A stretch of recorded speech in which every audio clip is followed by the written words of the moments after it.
Hello दोस्तों, स्वागत है आप सभी का। हम जो चर्चा कर रहे थे उच्च और नीच के ग्रह के ऊपर, आज इस श्रृंखला में हम चर्चा करेंगे चंद्रमा की। इस शुरुआत के पहले मैं सबसे बड़ा धन्यवाद उस महिला को, उस जातिका को देना चाहूंगा जिसने कि पिछले कुछ दिनों तक मेरा कांटेक्ट नंबर ढूंढा ताकि वो मुझसे जस्ट बात कर सके। और कल जब उनको ये कांटेक्ट मिला, उनकी कुंडली के अंदर के रहस्य ने वो पूरी चीज क्लियर कर दी जो कल तक एक डाउटफुल कंडीशन में बनी हुई थी। कल अपने आखिरी वीडियो में जाते जाते मैं एक सोच आप लोगों के सामने छोड़ के गया था कि उसका जवाब अभी मेरे पास नहीं है, लेकिन देखिए किस्मत से कल उस जातिका के मिलने पे वो जवाब भी हमें नसीब हो गया। मेरा सवाल ये था कि अगर मान लीजिए आपका सूर्य जो है वो 7 नंबर में लिखा है, नीच का है, और शुक्र साथ आ जाए तो ऐसी परिस्थिति में क्या होगा। तो यहाँ पे अब मैं श्योर हूँ, 100% श्योर हूँ, ऐसी परिस्थिति में इंसान का जो कॉन्फिडेंस लेवल है वो बहुत ज्यादा कम हो जाएगा। क्यों? क्योंकि सूर्य जो आत्मबल का ग्रह था वो एक तो तीव्र इच्छाओं के अंदर जाता है जब वो राहु से कनेक्ट होता है, और उसको और शुक्र आके एक माहौल देगा कि पूरी तरह से बिगड़ जा। यानी कि ऐसी परिस्थिति में अगर सूर्य का शुक्र और राहु के साथ संबंध कुछ गलत बन गया तो वो गलत डायरेक्शन में जाने की पूरी संभावना रखता है, या इंसान अपने आत्मबल को, अपने कॉन्फिडेंस को कहीं ना कहीं लूज कर जाता है। इसी के विपरीत अगर सूर्य उच्च का हो और मंगल के साथ आ जाए, ऐसी परिस्थिति में वो ज्यादा ही अदम्य साहस दिखा सकता है। अगर सेना में जाके वो पॉजिटिवली यूज कर लेता है ऐसी चीजों को तो बहुत अच्छा है, अन्यथा बेवजह हर जगह उसकी लड़ाई झगड़े हो सकते हैं। तो उच्च का सूर्य मंगल के साथ अच्छा नहीं बोल सकता, इसी तरीके से नीच का सूर्य शुक्र के साथ भी अच्छा नहीं बोल सकता। इसे हम किसी भी सूरत में नीच भंग नहीं मानेंगे तब तक जब तक कि राहु सपोर्ट ना करे। आज इसी तथ्य को यहां समझाऊंगा और इसीलिए कह रहा हूं कि कल इस एक कुंडली ने वो सारी चीजों को खोल दे दिया जो पहले की 2 कुंडलियां नहीं दे पा रही थी। तो सबसे पहला थैंक्स उस जातिका के लिए। और क्योंकि दूसरों की जिंदगियों के दर्द से ही हम चीजें निकाल रहे हैं, हम किसी किताब से नहीं निकाल रहे, तो हम आप सभी से अनुरोध करेंगे कि जब भी आप कोई भी पूजा पाठ करें तो दूसरों के लिए कुछ खुशियां मांगे, क्योंकि उनकी मेहनत, उनके दम पे आपको चीजें मिलती हैं। आप अपने घर में जो बिस्किट खाते हो ये भी किसी की मेहनत का नतीजा है। तो कुछ नहीं तो थोड़ा सा ही 2 मिनट 2 सेकंड के लिए भगवान से उसके लिए जरूर प्रार्थना कर लें। खुद के लिए तो आप हर बार जिंदगी भर करते आए हो, लेकिन कभी कभी दूसरों के लिए भी जरूर करें। आज जो है वो शनि अमावस्या का दिन है, तो आज के दिन से ये शुरुआत करें, बहुत अच्छा फल आपको भी देखने को मिलेगा, क्योंकि दूसरों के यहाँ जब खुशियां आएंगी तो आपके पास भी जरूर आएंगी। चलिए अब बात करते हैं चंद्रमा का। चंद्रमा जो है ये किताबी ज्ञान से अगर मैं दे दूं तो वहां तक ये बोला गया कि चंद्रमा 3 डिग्री में वृषभ राशि में उच्च के हो जाते हैं और चंद्रमा 3 डिग्री में ही वृश्चिक राशि में नीच के हो जाते हैं। ठीक है साहब, 3 डिग्री हमने भी याद कर ली थी। हाँ, जहां आता था हम भी कहते थे चंद्रमा नीच का है कुछ नहीं हो सकता, चंद्रमा नीच का है दुखी रहेगा, चंद्रमा नीच का है ये सब रहेगा। एक तो वो इंसान परेशान जिंदगी से, और ऊपर से हम उसको बोल देते हैं कि भाई तेरा तो चंद्रमा नीच का है, तू तो कुछ कर ही नहीं सकता। ये क्या हो रहा है? वो कुछ कर भी सकता है तो हम उसके मनोबल को ही तोड़ दे रहे थे।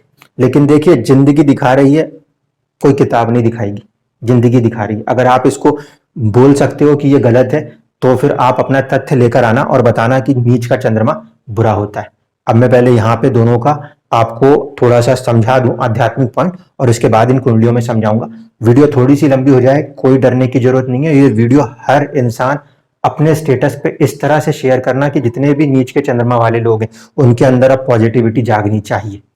देखिए 3 डिग्री तो ठीक है वहां तक, लेकिन 3 डिग्री में है क्या छिपा? 3 डिग्री में छिपा है वृषभ की राशि। वृषभ राशि अगर हम देखेंगे तो जो काल पुरुष की कुंडली होती है उसमें वृषभ राशि कहां पर आती है? यह आती है 2 नंबर होने के कारण दूसरे भाव में, यानी कि ये धन संचय का भाव है, साथ ही साथ ये वाणी का भाव है। अगर आध्यात्मिक पॉइंट से देखेंगे तो धन को भुला देंगे, वाणी रह जाएगी। ठीक है, इसका सीधा सा एग्जांपल है, आपको कुछ भी आता हो लेकिन मैं आपको ऐसी जगह ले जाऊं जैसे अफ्रीका के जंगलों में ले जाके छोड़ दूं, तो वहां ना धन काम आएगा ना कुछ काम आएगा, लेकिन आपकी जिंदगी काम आएगी, आपकी वाणी काम आएगी, आपकी जिंदगी की समझ काम आएगी। तो आध्यात्मिक पॉइंट से 2 नंबर की राशि जो है वो क्योंकि वाणी भाव में आती है तो ये वाणी भाव का कहीं ना कहीं पॉइंट जोड़ती है। वाणी भाव के पॉइंट में चंद्रमा जो है वो एक कोमल ग्रह है ना, वो एक कोमल ग्रह है, मन से और खुशी इन दो चीजों को दिखाने वाला ग्रह है। तो ऐसे में इंसान की वाणी जो है वो मन से निकलेगी, उसमें खुशी होगी। अगर हम आध्यात्मिक पॉइंट पे देखें तो चंद्रमा अगर वृषभ राशि में आता है, यानी कि शुक्र की कलात्मक शक्तियों को ले लेता है, ऐसी परिस्थिति में चंद्रमा के अंदर एक कलात्मक नेचर आएगा, उसकी वाणी में भी कहीं ना कहीं एक मिठास आएगी, एक पॉजिटिविटी आएगी।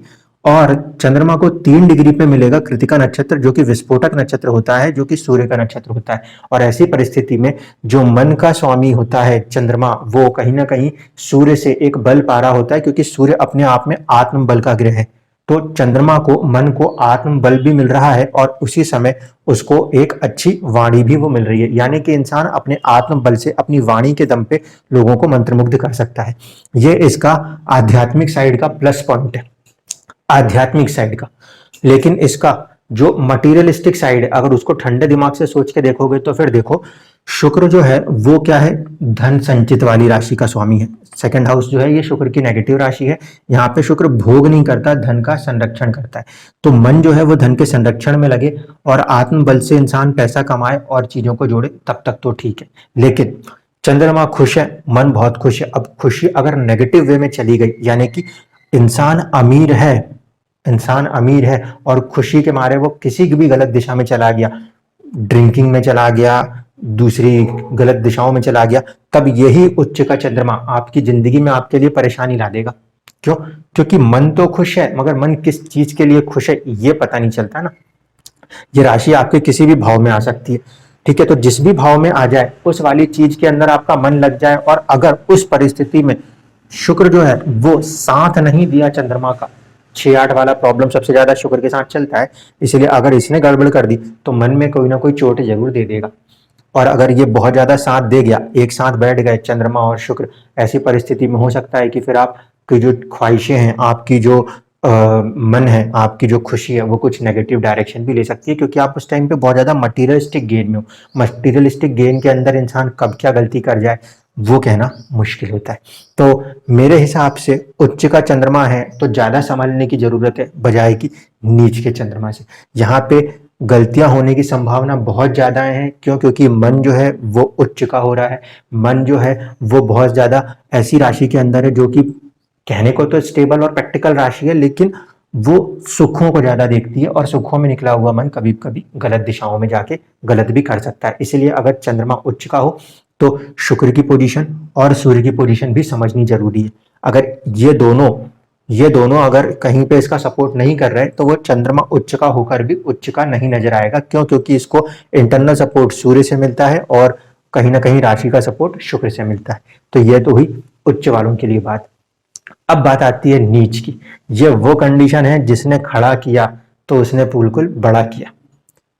नीच के चंद्रमा ने जिसको खड़ा किया है उसको हमेशा बड़ा किया है। ये देख लीजिए, ये प्रधानमंत्री मोदी जी की, ये प्रेसिडेंट एपीजे अब्दुल कलाम की, और ये उन जातिका की कुंडली है जो अभी संघर्ष कर रही है, लेकिन बहुत जल्दी इनका ये संघर्ष भी खत्म हो जाएगा। समझते चलते हैं।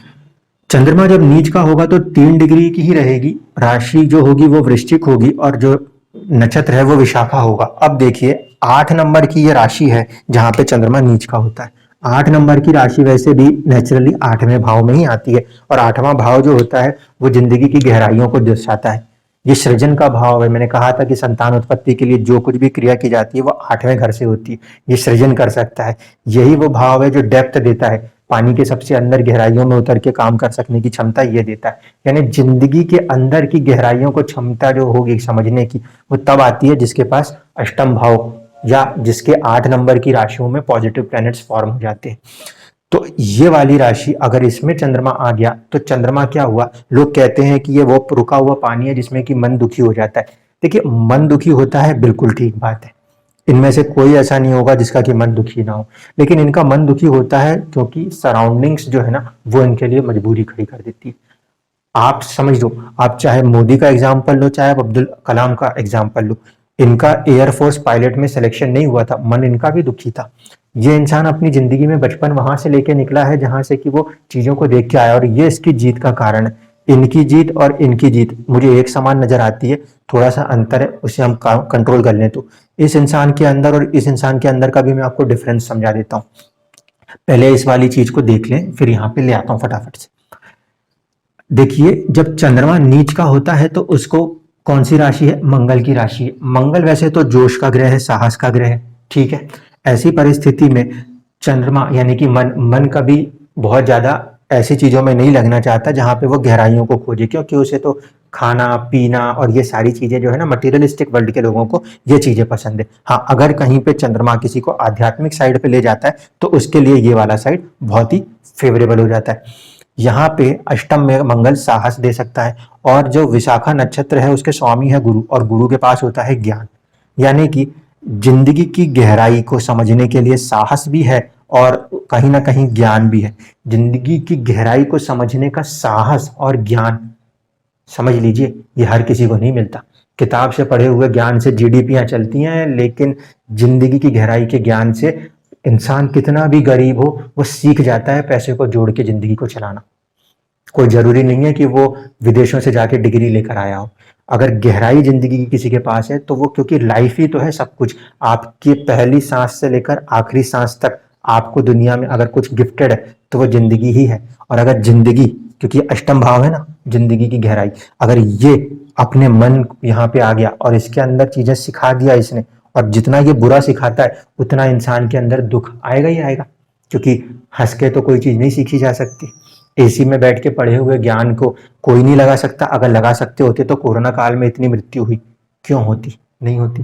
जिंदगी की गहराइयों के अंदर लग के जो डॉक्टर्स उन पीपीई किटों के अंदर अपने आप को पसीने पसीने करके लड़ रहे हैं, वो जिंदगी की लड़ाई लड़ रहे हैं। समझ रहे हो आप इस बात को? जिंदगी की हकीकत जो आती है वो कभी भी पॉजिटिव साइड से नहीं आती, वो हमेशा नेगेटिव साइड से ही आती है, क्योंकि जिंदगी आध्यात्म का पॉइंट है, जिंदगी मटेरियल का पॉइंट नहीं है। करेंसी को छापा जाता है, शुक्र की दी हुई चीजें जो होती है ना वो खत्म हो जाती है। किसी दिन आग लग जाती है, लोगों के पूरे बैंक के पैसे जल जाते हैं, पूरे भवन जल जाते हैं, लेकिन जिंदगी बची रहती है, तब तक वो चलता रहता है। तो इसीलिए जिंदगी का जो ज्ञान है वो बहुत इंपॉर्टेंट है। और यहाँ पे क्या मिल रहा है? जिंदगी में लड़ने का साहस मिल रहा है और जिंदगी में जीने का ज्ञान मिल रहा है। अब देखिए, ये तीनों कुंडलियों में फटाफट से आते हैं और आप समझ जाना कैसे काम कर रहे हैं। यहाँ पे आप ये भी समझ जाओगे कि नीच भंग अगर हम कहते हैं ना तो वो कैसे काम करता है। इस इंसान के लिए तो नीच भंग नहीं था, इस इंसान के लिए हम कह देंगे नीच भंग है, इस इंसान के लिए हम कह देंगे नीच भंग है। परंतु याद रखना, नीच भंग वाला यहाँ पे कोई ऐसा डायरेक्ट लॉजिक नहीं नजर आएगा। आपको ये बात समझनी है कि चंद्रमा नीच का है तो उनको किनका समर्थन हो जाए, अगर मंगल समर्थन कर दे और गुरु समर्थन कर दे तो इंसान अपनी जिंदगी में बहुत अच्छा राइज कर जाएगा। अब देखिए कैसे। ये पीएम मोदी जी की कुंडली है, यहाँ पे चंद्रमा नीच का है, जो भले भाग्य स्थान का स्वामी हो उससे मुझे लेना देना ही नहीं। मेरा मतलब है चंद्रमा नीच का है, मतलब चंद्रमा नीच का है। इसका मतलब कि इंसान अपनी जिंदगी में सारी दुख दर्द तकलीफों को नीचे से देखते हुए आया है। वो इंसान अपनी माता को या दूसरी आसपास के लोगों को कहीं ना कहीं सिगड़ी जो चूल्हा है उसे फूंकता हुआ देखते हुए आया है। ये उसने जिंदगी में देखा है, जिंदगी से सीखा है, इसीलिए वो आता है, वो सबसे पहले बोलता है सब जगह शौचालय होंगे, सब जगह क्या होना चाहिए, गैस सिलेंडर होना चाहिए। क्यों? क्योंकि जिंदगी की परेशानियां उसने देखी है ना, उसने वहां से चीजों को सीखा है। अब इसमें क्या हुआ, मैंने जो अभी जस्ट पहले लॉजिक समझाया था, मंगल भी यहीं आके बैठ जाएगा तो मंगल एक तरफ से साहस देगा लेकिन दूसरी तरफ से परेशानियां बढ़ा देगा। इन जातिका की जिंदगी में भी देखिए यही हो रहा था। चंद्रमा जो है वो नीच का था और मंगल साथ में आके परेशानियों को और ज्यादा बढ़ा रहा है, और इनके साथ भी यही हो रहा था। हर बात जो होती है उसके लिए इंसान को जिम्मेदार ठहराया जाता है, जिम्मेदार ठहरा के गाली दे दी जाती है। यहाँ इनके साथ भी ये कुछ सही करें या गलत करें, जिम्मेदार बस यही है। यहाँ पे ये इंसान कुछ भी करेगी, आपको कोरोना में जिंदगी भी बांट देगा तब भी ये गाली खाएगा। क्यों? क्योंकि ये मंगल साहस और चंद्रमा कनेक्शन दे रहा है। इंसान कितना भी भला कर ले वो गाली खाएगा, ये आप नोट करके रखना जब कभी भी ये कॉम्बिनेशन है। क्यों? क्योंकि चंद्रमा क्या है, नीच का है, यानी कि उसके मन को दुख देना ही देना है। चाहे वो जिंदगी में कितना भी अच्छा कर रहा हो, उसके मन को हमेशा दुख देना है। ये चंद्रमा क्योंकि उस राशि में बैठा हुआ है तो उसके माहौल उसको हमेशा दुख देंगे, लेकिन अगर वो उस माहौल के दुख से अपना साहस, देख लीजिए मंगल साहस है, अगर ये मंगल चंद्रमा के साथ आ गया, अपने साहस के साथ वो निकल गया आगे, क्योंकि ये उसको साहस दे रहा है मन के अंदर कि मुझे हर परिस्थिति से निकलना है। ये इंसान हर परिस्थिति से निकलेगा और उसी समय अगर इसके ज्ञान ने, गुरु इसके ज्ञान ने इसका साथ दे दिया तब तो व्यारे न्यारे कर देगा। क्यों? क्योंकि जिंदगी के अंदर आपको ज्ञान भी है कि मुझे निकलना कैसे है, जिंदगी का ज्ञान, तब तो आप बहुत आगे निकल जाओगे। यही इनके साथ हो रहा था। देख लीजिए, गुरु जो है वो केंद्र में मौजूद है चंद्रमा से, और केंद्र में बैठे हुए ग्रह आपस में सपोर्ट करते हैं। चंद्रमा जो है वो अनुराधा नक्षत्र में है, जो कि शनि का नक्षत्र है। शनि किसका नक्षत्र है? शनि नक्षत्र है हार्ड वर्क का, रियलिटी ऑफ द लाइफ का। जो शनि है वो कारक ग्रह है रियलिटी ऑफ द लाइफ का, और चंद्रमा इसी शनि के नक्षत्र में है, शनि भी इससे केंद्र में था। कहीं ना कहीं ये सपोर्ट, ये फॉर्मेशन इस इंसान को ऊपर उठा के ले आया। जिंदगी में ये इंसान कुछ था या नहीं था से फर्क नहीं पड़ता, जिंदगी ने उसको यहाँ तक बना दिया। कोरोना के काल में हर इंसान परेशान रहा, लेकिन देख लीजिए चंद्रमा और मंगल, क्योंकि बचपन से जिसने दुखी सहा हो उसके लिए फिर दुख कोई बड़ी बात नहीं है। वो जानता है कि किस परिस्थिति को कैसे निकालना है, वो निकाल ले जाता है। ये इस कारण से हो रहा है। ये चंद्रमा का अगर कोई नीच भंग हो रहा होगा तो वो गुरु सपोर्ट करके कर रहा होगा। यहाँ पे ये हो रहा है, और जहाँ पे वो जिस नक्षत्र में बैठा है उसका स्वामी उसके साथ प्रॉपर कनेक्शन दे रहा है केंद्र से आके, वो भी उसको सपोर्ट कर रहा है। तो ये हो गया पहला चंद्रमा नीच और नीच भंग, जो हर पंडित बस ये देख के बोल देते हैं आपको हर वीडियो में चंद्रमा मंगल नीच भंग है, तो उसका एक्चुअल कारण ये गुरु और ये शनि है। ये पहली चीज। अब दूसरी बात करते हैं एपीजे अब्दुल कलाम जी की। इनके चंद्रमा को भी देख लीजिए, अनुराधा नक्षत्र में है, फिर से शनि का नक्षत्र है। हार्ड वर्क किया, जो चाहते थे वो नहीं मिला, ठीक है, लेकिन चंद्रमा नीच का था, उसने वो परिस्थितियां नहीं दी। यहाँ पे चंद्रमा के साथ प्लस पॉइंट ये कह सकते हैं कि यहाँ मंगल नहीं आया तो जिंदगी की वो जो बेवजह की और ज्यादा परेशानियां हो सकती थी, क्योंकि मंगल, मैंने कहा ना कि अगर ग्रह नीच का हो और उसका स्वामी और आ जाए तो वो परेशान करेगा। लेकिन यहाँ पे जो मंगल है वो कहीं ना कहीं चंद्रमा की उस राशि में मौजूद है जहाँ पे वो अपने आप को दिशा बल लेता है। इसीलिए मनोस्थिति के ऊपर चंद्रमा जहां पे स्वामी होता है वहां पे मंगल ने साथ दिया। मनोस्थिति में मन के अंदर साहस नहीं त्यागा इंसान ने, फाइटर पायलट बने या नहीं बने, मन के अंदर का साहस नहीं त्यागा, ठीक है। तो मंगल ने कहीं ना कहीं सपोर्ट किया, क्योंकि वो एक घर आगे पीछे है। साथ ही साथ शनि जिसके नक्षत्र में बैठे हैं वो भी एक घर आगे पीछे है, उसका भी पूरा समर्थन हासिल है। कड़ा परिश्रम इंसान ने जरूर किया है और बिल्कुल 100% किया है, क्योंकि छठे घर में शनि अच्छा भी होता है। तो ये दोनों चीजों ने बिल्कुल साथ दिया। और देख लीजिए जो चंद्रमा नीच का है उसकी ही राशि में गुरु बैठे हैं, और तो और गुरु की दृष्टि भी है, यानी कि ज्ञान जो है, इस ज्ञान की दृष्टि ने इस इंसान को खड़ा कर दिया। और ये इंसान हमें मिसाइल दे के जा चुका। सोच लीजिए आप, चंद्रमा नीच का था, दुखी रहोगे, ये करोगे वो करोगे। हम कितने ऐसे लोगों को बेवजह ये कह के दुखी कर देते हैं। इंसान अपने दुख को थोड़ा सा भी कंट्रोल कर ले और जिंदगी की मेहनत को निकाल ले जाए तो ऐसे इंसान बिल्कुल राइज कर जाते हैं 100%। ये दोनों लाइव एग्जाम्पल आपको दिखा रहा हूं, अब से आप यकीन कर लीजिए। चंद्रमा नीच का है तो कोई परेशानी की बात नहीं। आपको ध्यान क्या रखना है? आपको ध्यान रखना है कि वो किस नक्षत्र में जा रहा है। हो सकता है कि शुरुआत के नक्षत्र विशाखा हो तो आपको गुरु के में मिलेगा, हो सकता है शनि का नक्षत्र हो और आगे जाएगा तो उसे मिलता है ज्येष्ठा नक्षत्र, बुध का नक्षत्र। तो इन तीनों नक्षत्रों को हमें समझना होता है। अब आ जाते हैं उन जातिका के जिनके दम पे हम इतनी बात को ताल ठोक के कह पा रहे हैं। इनकी कुंडली में अष्टम भाव के अंदर ये फॉर्मेशन था। मैंने पहले ही कहा था, जब कभी भी शनि और मंगल का फॉर्मेशन आ जाए तो 8वां घर, 8 नंबर की राशि जहां भी आती हो उसमें बहुत ज्यादा बल आ जाता है। तो 8 नंबर की राशि में बल आ गया, जिंदगी की गहराइयों में यहाँ पे बहुत ज्यादा परेशानी आएगी। क्यों? क्योंकि चंद्रमा नीच का, और इतना नीच का कि मान के चले आप कि उनका नवमांश में भी वो चंद्रमा नीच का ही रहा। दूसरी चीज कि चंद्रमा नीच का है और मंगल के साथ है, इसीलिए इंसान में इतना साहस, इतना पराक्रम है कि वो कभी अपनी हिम्मत नहीं हार सकता। कुछ भी हो जाए वो हिम्मत नहीं हार सकता। क्यों? क्योंकि ये मंगल चंद्रमा के साथ है और ये जातिका ने इस बात को एक्सेप्ट किया था कि मैं कभी जिंदगी में हिम्मत नहीं हारती। ये है प्लस पॉइंट। अब शनि, क्योंकि ये जो चंद्रमा है ये भी बैठा है अनुराधा नक्षत्र में और ये इसका स्वामी शनि इसको फिर देखता है। इसमें केंद्र प्रभाव था, इसमें भी केंद्र प्रभाव है, यानी कि इंसान में बहुत अच्छा साहस है। ये इंसान हर बारीक वर्क्स, अपने फील्ड की हर बारीक वर्क्स को जानता है। विदेश में जाके परेशान होने का जो कारण बना, वो कारण क्यों हो रहा है? क्योंकि ये चंद्रमा इस कुंडली में 8वें घर का भी मालिक है और ये विपरीत राज्यों की कंडीशन बना रहा है यहाँ पर। लेकिन थोड़ी सी कोई सिचुएशन कुंडली में गड़बड़ थी जिसके कारण आपके साथ वो सब हो रहा था, तो वो तो अपना कार्मिक डेप्थ था। अब आपके लिए जो उपाय हो सका वो क्या? आपका गुरु नीच का है, ठीक है, ये गुरु नीच का है, इसलिए अपना ज्ञान को हम उस लेवल पे इस्तेमाल नहीं कर पा रहे। जबकि देखिए अभी के गोचर में मैंने आपसे कहा था कि 9 नंबर की अगर ये कुंडली है तो जिंदगी में कोई ट्रांसफॉर्मेशन होगा, क्योंकि शनि की दृष्टि और केतु की दृष्टि 8वें भाव पर है। शायद वो ट्रांसफॉर्मेशन का वक्त अब शुरू हो चुका है। आप अपने ज्ञान पे, जो आपका गुरु नीच का है, मैं बहुत जल्दी नीच के गुरु के ऊपर वीडियो बनाऊंगा, हम उसके भी कारणों को इतनी ही बारीकियों से निकालेंगे जितना आज निकाल रहे हैं। उससे अपने गुरु को आप मजबूत कीजिएगा। जैसे ही आपका गुरु मजबूत होगा आप अपने ज्ञान का इस्तेमाल कीजिएगा और यकीन मानिए इस इंसान के बराबर ये कुंडली खड़ी हो जाती है, क्योंकि यहाँ से केंद्र, बस ये जो गुरु नीच का है, इनके और इनके में ये नीच नहीं था, इसलिए इनको जल्दी सपोर्ट मिला है। आप अपने ज्ञान पे, गुरु ज्ञान का कारक है, आप इसके साथ आगे चलेंगे और आप भी बिल्कुल अच्छा राइज करेंगे। बिल्कुल बेफिक्री रहिए इस बात पे, क्योंकि आप अपने खुद के जो वीक पॉइंट्स हैं अगर वो पहचान गए तो आपकी लाइफ आपको जरूर सक्सेस देगी।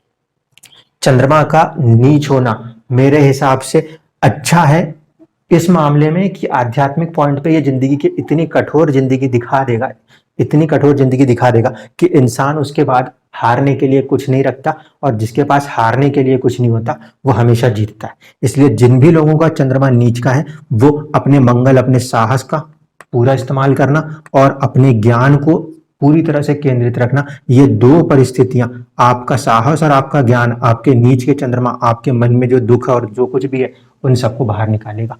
क्योंकि चंद्रमा नीच का हो जाता है, उसने पूरी जिंदगी के दुख देखे होते हैं, इसलिए ऐसे इंसान की वाणी हो सकता है कि कठोर हो गई हो, लेकिन ये उसकी गलती नहीं है, ये उसकी परिस्थिति है जो हमारे जैसे लोगों ने डेवलप कर दिया है। इसीलिए पहली चीज, नीच के ग्रह को देख के डरने की बिल्कुल जरूरत नहीं है।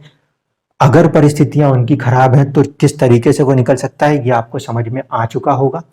इस चीज को आपको ध्यान रखना है। किताबों को पढ़ के दोबारा ऐसा मत करना कि 3 डिग्री में उच्च और 3 डिग्री में नीच। चंद्रमा उच्च का है तो जिंदगी में परेशानी भी ला सकता है, लेकिन चंद्रमा नीच का है तो परेशानी तो जिंदगी में देगा लेकिन जिंदगी को राइज करा सकता है। ये श्योरिटी आप यहां से नोट करके जाइएगा। धन्यवाद।